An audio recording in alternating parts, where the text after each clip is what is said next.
Hey metalheads, it's Alicia from Everreal, and welcome to Enigma Media.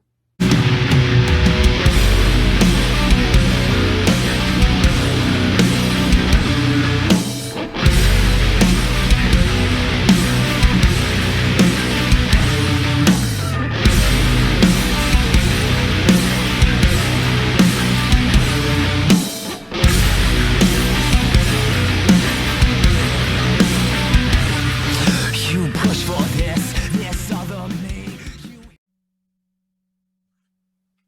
What up, headbangers? How you doing? I'm Robb, and welcome to the Greasiest of all time. Today we're chilling with Seb from Australia's band Beleth. How you doing? Good, mate. How are you? I'm good. Just try to put my mouse down. Why don't you tell us how the band got together? Honestly, it was just through a Facebook group. Chris put up a post looking for a vocalist. He put some instruments together. I was actually, funny enough, I was actually at work. Sorry. Come on, mate.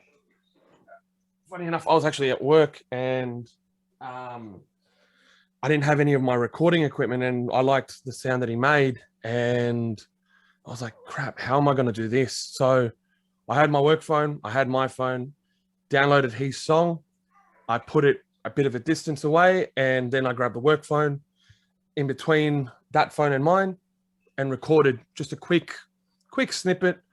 And then I was like, great, got to send it through that and mix it. And I was like, no, it's not working. So I had to re-record from that phone and my phone. And I sent it, and he liked it. And it was the strangest thing. And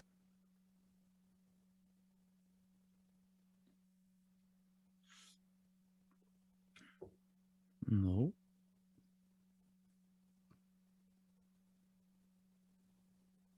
enough, we've never met. We've never actually seen each other. He lives in a different state in Queensland. I live in New South Wales. So we've actually never met. We've actually never even seen each other. It's just all been through emails, messages, just, yeah. That's all through crazy. correspondence. And then you're just a two-piece, eh? Say that again? Just a two-piece, eh? He does all the Just instrumentals? Yeah, so he does all the instrumentals. He does the mixing, and recently for this album, he's gotten someone, I think, from California to master it. So we're still waiting for that to come through. That's awesome. But yeah, it's just been, this has actually been my first music project that I can actually, like, that I've actually put together. Mhm. I've had little bands here and there with some mates playing in my garage, but never anything really official, you know. So Yeah. for me, this is sort of a big thing. So Chris, I know, has been in a band before, but for him as well, this has been a different way to do it for him. Yeah. In a way. Yeah, So for sure, because he's doing it all the instrumentals himself, which is yeah, him total freedom to do whatever he wants, right?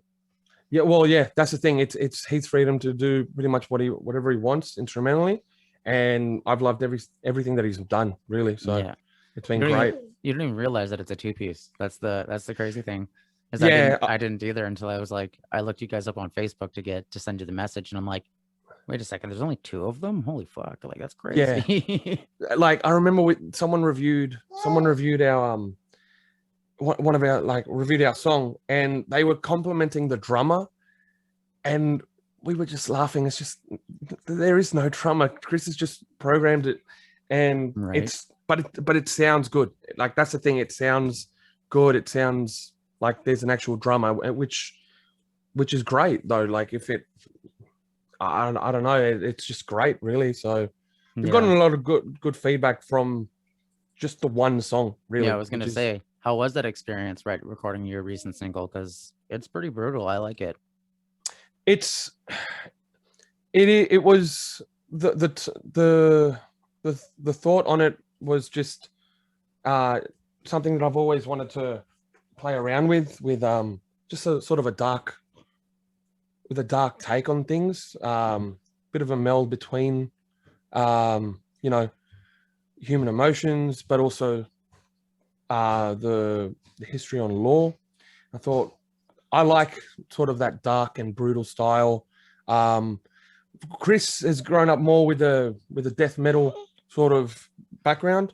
Mhm. Mine, I've came from new metal, metalcore, so it was very different for me to get into a sort of groove with him, like his music to begin with. Mhm. But that single came out so much better than we expected, and we just yeah, we're riding the wave as far as I can tell with that one until the album comes out. So, which That's is just gonna crazy. be, yeah. So you guys haven't met each other. Are you planning to perform live? Like find a band? I'm not sure. I haven't actually spoken to Chris about that. I would like to. I would actually like to do that. To find other musicians to come together eventually when things open up and we can start playing live. I'd like to do that. I've actually never played live before, Oh, so crazy. I would actually, that would be also a first for me. But yeah, if everything aligns, I guess we could probably do that in the future. Yeah. If not, I mean, what we're doing now seems to be working, so you know, we've Man, always got that. performing is the greatest addiction ever. It's insane how I always talk with other bands, and the number one word I always like relate to performing live is it's euphoric. Yeah. You're in like this weird state where you almost don't even remember it after, and you're like, what happened to me? So it's pretty unique being in a band, like the experience, the brotherhood, Yeah. and especially if the way you did it is it's a cool concept because you guys have never met, but you still connect musically. So that just, it goes to show that it doesn't really matter where you are, you can still connect with music. Yeah, yeah. Like music. Just there is no boundaries with music. I mean, it connects us in all different ways, really. So, we've never met, we've never seen each other, but he's different style and his own take is it just matches with mine Hmm. in a way. So, and we've made it work, which is just phenomenal, really. So, Yeah. I would like to play live eventually. I mean, the closest that I ever got to being on stage was Parkway Drive. We're doing their 10-year anniversary, and they were played at Byron Bay, their home show. Hmm. And me and my mate, we travelled from Sydney all the way up to Brisbane, road tripped it, Sydney, Newcastle, Byron Bay, Brisbane, and we wore these mascot uniforms. It was just our thing that we did with Parkway Drive. It was our own, I don't know, it was just our own shtick, really. And he was dressed up as Cookie Monster, and I was dressed up as Super Mario. And when they played their show in Byron Bay, it was the first time for both of us in Australia. It's very hard to find those shows where the stage is sort of about chest high. Hmm. Everything's got barriers and it's separated from the crowd and the stage. Yeah. So that was the first time that I've ever seen a stage so close, chest high, that they were encouraging people just jump on stage dive and all that. So they played their first song and we jumped up and we just started moshing up on stage diving, and it was the closest thing, honestly, that I think I could probably get to I say performing on Hmm. stage, really. Hmm. So, and that was sort of a bit of a dream. So That's yeah, funny. Yeah, I love Parkway Drive, so that'd be so crazy fun. yeah, they're great guys. They're honestly That's what I've like, heard is like the lead singer is probably one of the most genuine people out there because yeah, he's like even his like backup story is like funny. He's like, "Do your parents enjoy it?" He's just like, "Yeah, I supported it. They didn't really like it, but they supported it." So, yeah, and yeah, yeah, they've been going for a long time and they never quit. You know what I mean? Like yeah, it's yeah. the one thing that drives me nuts is when people say, "I'm too old to do this." You're never Mhm. too old to do anything. You know what I mean? Like, It's all in the mind, really. Like you hmm just you're as old as you feel, or as you think you feel. So Yeah. if you love something, if you do something that you love, you never really work. So Yeah, it's, exactly. and they've been having fun, and a lot of other bands I've seen go on for ages. They just do it, and they find ways, they evolve, and it's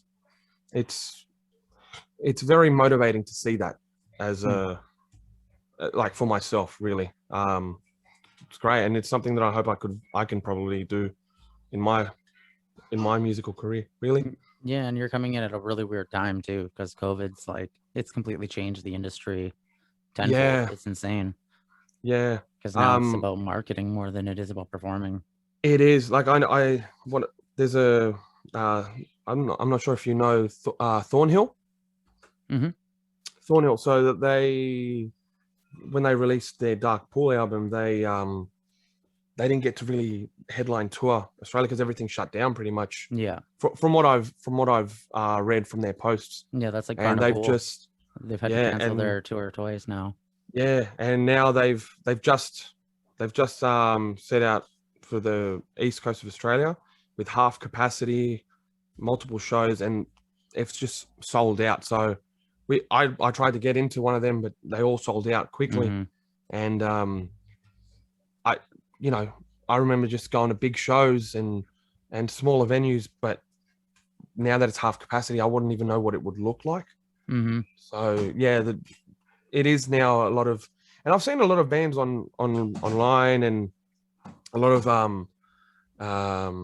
like suggestions coming up from Facebook, Spotify, YouTube, just small bands coming up and like just self-promoting the hell of out of themselves, and it's good that they other bands are supporting each other. Yeah, no, 100%.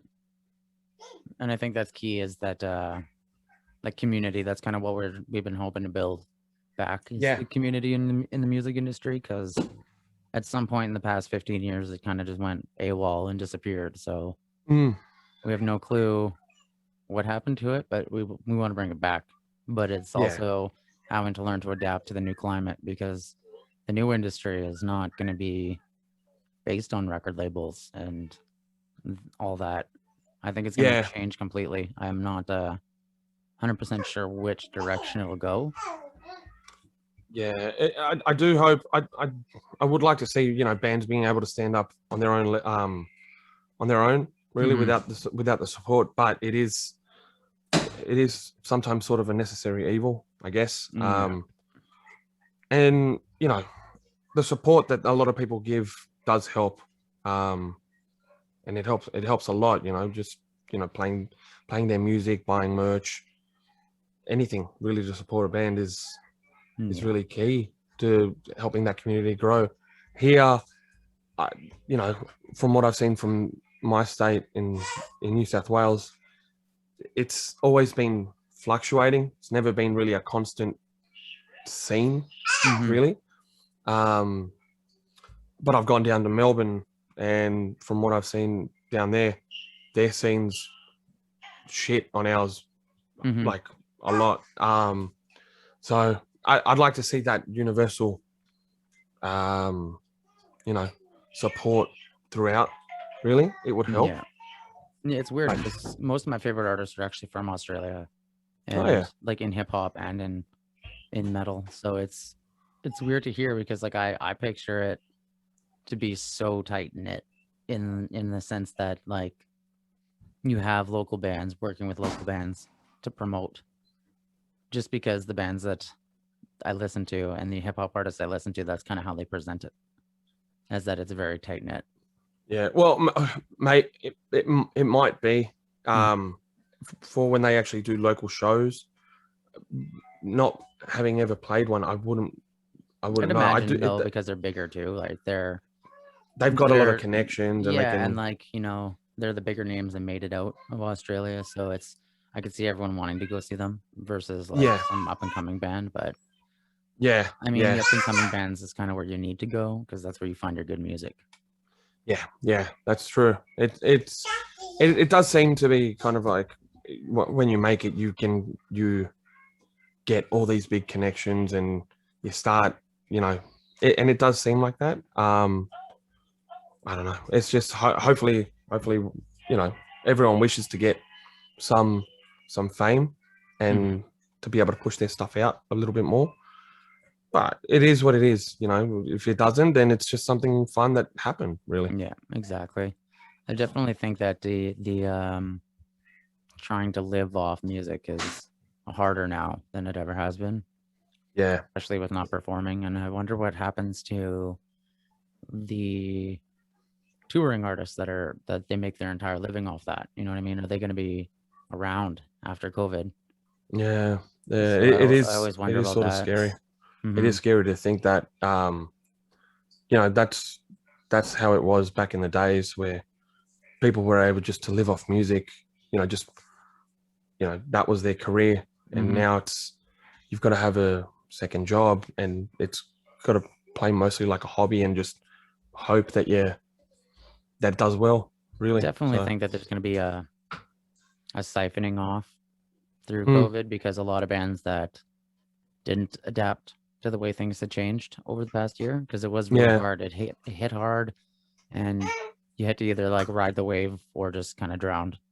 And I think a yeah, lot of bands will eventually have unfortunately drowned in the wave of yeah, COVID and I think that'll open a lot of things up, especially with the big labels. I have this gut feeling that big bands and big major artists are going to be bankrupt after this because they're supposed to be paying back all these huge debts to the labels, mm, but they're not touring and selling merch. So unless yeah, they were doing something to pay back, you know what I mean? Like at that point, it's going to be so hard to catch up on your debt, and they're just going to be screwed, or they're going to have to like slave to get all these other more albums out, more albums out. But yeah, it'll because be they, interesting to see. yeah, because a lot of them like got a lot of their inspiration musically, um, through the experience of going to countries and seeing people and all that. So, Hmm. you know, the first couple of albums might have been different, but then kind of later albums were experiences and stories and all that they experienced while out on the road. And I don't know, it'd be interesting to see those bigger labels, like those bigger bands, maybe go back to those original roots, I Hmm. guess. But yeah, you're right. I don't think that a lot of them will survive in a way. Oh, Yeah. you dropped it on yourself, mate. Yeah, no, I Oh, definitely think that the major labels are gonna have to start reaching back out and stop trying to like pick up artists that have already done all the legwork. You yeah, know, like they tend to only look for bands that have 150,000 fans on social media that they've earned themselves, and then the label will go and look at them because it's become a popularity contest. yeah, So even if the music sucks, they're still signing them because they're popular. You know what I mean? So it'll sell. yeah, I think it'll yeah, go back to they won't have enough quality.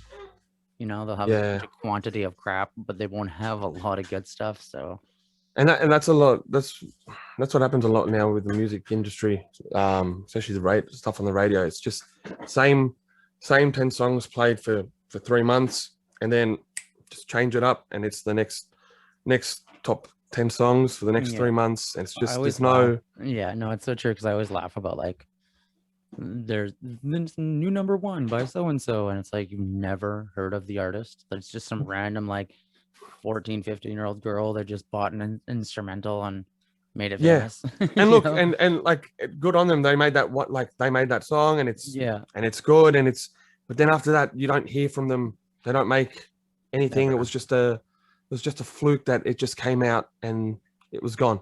Like Yeah. there was that the one song that's now famous. I can't actually remember the kids from Sydney. What is it? That song? It's a TikTok song, Oh, I'm not and sure. That's the thing too, right? It's like the attention span. People are like, TikTok songs are only like a minute long, 30 seconds yeah, long. So it's like, is that what the attention span for music's going to be eventually? We have to like yeah. write a It's song in all that short. yeah. Everything's just going quickly, and it's just most songs are just 2 minutes, like from TikTok, and it's just quick. Oh yeah, great song, gone, Yeah. gone, and just keep going. Um, and it's hard to, you know, there are. I'd like to see some good songs come out that are, you know, long 6-minute songs, they, there's some substance to them. That's the thing I keep hearing too, is like probably the like 10th time that I've heard that, is that there needs to be songs that are longer. Like, Yeah. enough with these 2-minute, 3-minute long songs. It's like, yeah, it's true. I definitely love my Opeth for that. You know what I mean? Like, Yeah. it's amazing, but at the same time, I could see why artists are having to change, because the attention span of humanity is like, it's not there. Like it's technology's literally, just made things so easy that you can move on from one thing to another Yeah. as quickly as you can. So yeah, no, it's insane how quick things change, and how quick people are to adapt to the weirdest fads. You know what I mean? yeah, Like, you think they would adapt to things that are worthwhile, like the whole council culture. I always wish that the Yeah. council culture would do something good with their power. Like, instead of canceling stupid things, like, why don't you worry about feeding starving kids? You have the ability to change things. So yeah, you want to put your power to something useful to actually help yeah, people, not oh, you have a difference of opinion, cancel them, cancel this and that. And it's just there is so much like in today's controversy. society where it's just Yeah. oh, this person did that 10 years ago. Yeah, okay, but they've probably learned and changed from that. Like, take what they are now, they put out stuff, mate. Take it easy. I definitely think that it's just that people are bored. Like, we've been locked down for a year and people are just bored and have nothing else to do. They're tired of looking out the window at their neighbor who's not doing anything, so they need some form of drama. Yeah, So I mean, they don't have any issues they don't have, major issues in their life. It's just a lot of first world problems, but it's, Yeah. they try and find something to argue about, really. Yeah, it's funny. I think. You even see it in music too, though, with especially in the States. There was one thing that one band brought up, is that there's a weird division between people and music just because of who you were following in the past year. You know what I mean? So, and I'm like, that's a weird concept, because music should be music, right? Like, yeah, music shouldn't have any stand, really. It. I mean, there are some that you could, when they actually sing about it, when they actually, like, for instance, System of a Down, they've always been political. Rage Against the Machine. Yeah. They've always been that, against the system, and against big the corporates and all that. But if a band's playing one thing and that person happens to follow someone controversial, that whole band suffers for it, really. Yeah, basically that's wrapped up Ice Earth right there, right? Hey, just what's his face, John Schaefer or whatever, completely just the whole band just got wiped off the face of the earth because of that. So it's a weird concept, that how fast things have changed, and I definitely don't see it slowing down anytime, because soon as things open up, I think it's just going to be and everyone's going to go do whatever the hell they want, kind of a thing. So yeah, it'll be a little bit of chaos, but I think once things open up, people will appreciate music a lot more, live music a lot more. Yeah, I think they will. They missed them. Some might have taken it for granted. Some might have just been holding off on it. And it's that whole you don't know what you've got till it's gone sort of thing. So they haven't done it for over a year. When it comes back, that whole built up of going to a show and actually trying to enjoy every single moment of a show, make everything special for them. Yeah, I think that they'll value that a lot more nowadays, until the next pandemic probably rolls around in the next 100 years or so. Yeah, right. It's every 100 years in the 20s. Such a weird concept.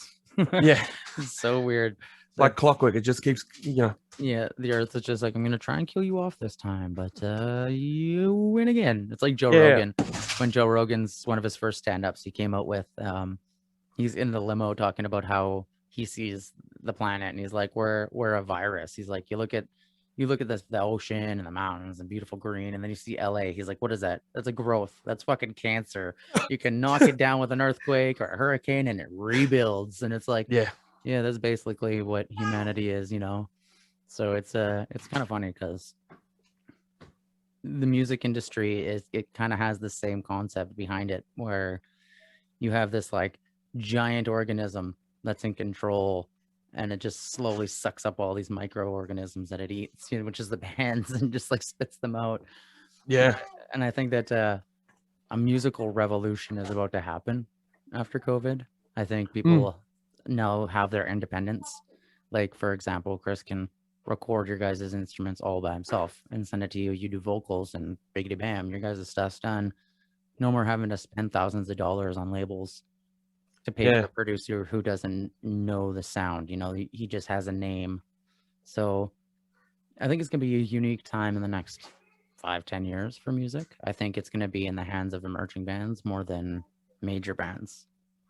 Yeah. Yeah. It does seem like, you know, there's a lot of, does seem like there's a lot that's going to be in our own hands, really, and that we're going to be able to choose. And hopefully it does change a lot of the landscape, music, like for music internationally and nationally for a lot of bands. Just make it more beneficial for ourselves, really. You know, what we want to get out of it. You know, we've got now kind of a restart of it.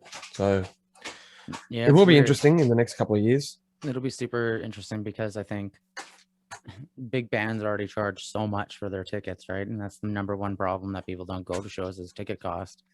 And I think now they're gonna have to double that just to make back the money they lost over the past year and a half. So I think that realistically, if people are gonna want music, they're gonna go to live shows.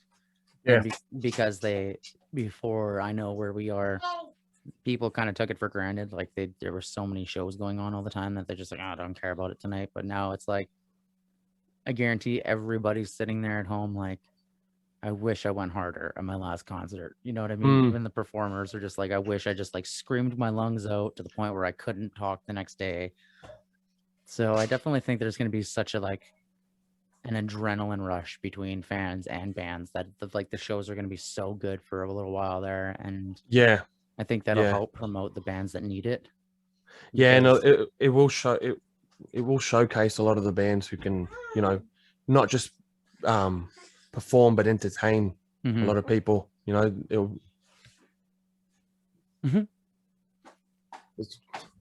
sorry, there was a person just meter reading. Yeah, no worries. I totally saw that. I was like, oh Jesus! Just see a head pop up behind you. Yeah, What is going on here? Jesus. Oh, great. no, if there was anything in the music industry you would change, what do you think it would be? The music industry changed. I mean, the camaraderie is there. You know, when shows were around, there was a lot of camaraderie, but I think a lot of it would be just support after shows would end, really. You know, the spot, like the big music labels, they don't really pay bands enough. So I think for people to understand, to give you know, bands buying merch, the CDs, that would help a lot. To just support the band directly, not through a third party. I think that would, if that could change, that would be very helpful for us all. I definitely think that's true. Especially the supporting like the small business aspect that everyone has. It seems that they always have it. Like I was saying to my girlfriend earlier, it seems that all forms of art are appreciated and paid for. Like the artists are paid for what they're worth in every other art except for music. Because I mean, you look at an artist who can sell their paintings for $15,000. You know what I mean? Or you look at actors who can charge out the ass and just constantly do things. And there's just so many different arts that are paid for. Like even graffiti was accepted because of Banksy, where the artists, they were getting paid for their art, but musicians aren't. And it's one of the most underappreciated arts, but the most like broad and expanded thing that people love. Like everyone Yeah, listens to music, but it's kind of just become a part of their day to day. It's in the background. It's in the background. yeah, and it's a lot of just, oh well, you know, if they need money to survive, well, I'll just find someone else and just move on from that band. It's not okay. I like, their style. I like their message. I like the genuine people there. You know, they're locals. I'll support them. Mhm. Just as much as you can. It's just, I think a lot of the mentality is just, uh, I'm not gonna, someone Too else much effort. will support them. Yeah. I'll support them by playing, but someone else can pay for their stuff. Yeah. Yeah. For So me, I think my biggest pet peeve is what would it be? It would be people who don't want to pay for the merch but ask for free shows. Like, mm, they don't want to put in any effort to help, but when it comes to like you playing back home or something, they're like, "Oh, can I get it for free?" It's a weird mentality that we're not appreciated anymore to the point where like we are basically getting paid less than a penny per play. You know what I mean? Like yeah, every streaming platform is less than a penny. yeah, And yeah. that's so like every time that's all we're worth. Every time you press play, that's all we're worth is a penny. Versus, Less almost than a penny. Like, it's just yeah, the, it, the the amount of time and effort to put something together, and it's just not. It is hard seeing. Um, it is hard, putting all that effort in, and then just a, a drop, like a fraction of a drop, just coming to you mhm. in any way.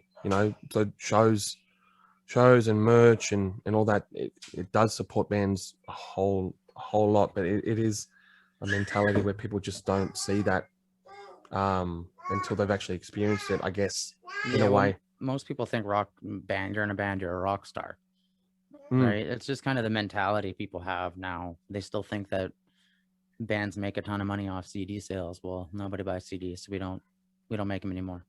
We yeah. don't make money off of our music. We have to come up with other marketing schemes. Like you see tons of bands nowadays coming up with beers or doing coffee or doing random ass things. Like it's not music. It's become, I don't know, some other kind of entity that's almost it's like the music industry itself has adapted to what MTV was. It went from Mm, music television to all of a sudden it's like whatever is music doesn't actually have to be relevant to what we do.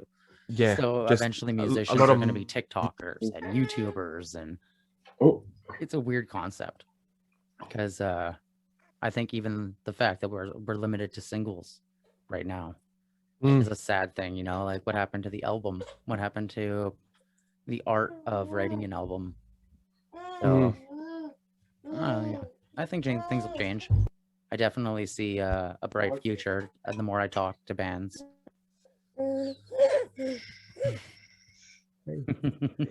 The future rock star. Well, he already Got the scream the down. actually, yeah, he's doing it pretty well, actually. Because a lot of the times when I was recording, they're both just sitting in the same room sometimes, and they'll just mimic me or copy. Um, and he's actually got when I put some music on, he'll start headbanging, he'll start growling a bit, and he's doing it naturally, You're which, raising them right. yeah, which my wife doesn't like. My wife doesn't like, but That's so funny. she does think it's, yeah. She does think that it is funny though. Right? Yeah, no, we're definitely the type that push creativity and weirdness with our kids. It's funny. Just total metalheads, little battle jackets and everything. Is there Eventually, anything hopefully. Yeah, is there anything you want to say before we wrap up? Um. Um. Well, I just want to say thank you for the opportunity No, no for worries, bro. for this. Hopefully, when our album comes out, um, we get a ton of positive feedback from it. So, but yeah, yeah. So yeah, again, thank you. No I worries, appreciate bro. I appreciate that so We'll much put for all this. your we'll put all your links in the description below and make sure that it's there and quick and easy for people to find. Yeah, thank you for that. Thank you. It's No been worries, great. bro.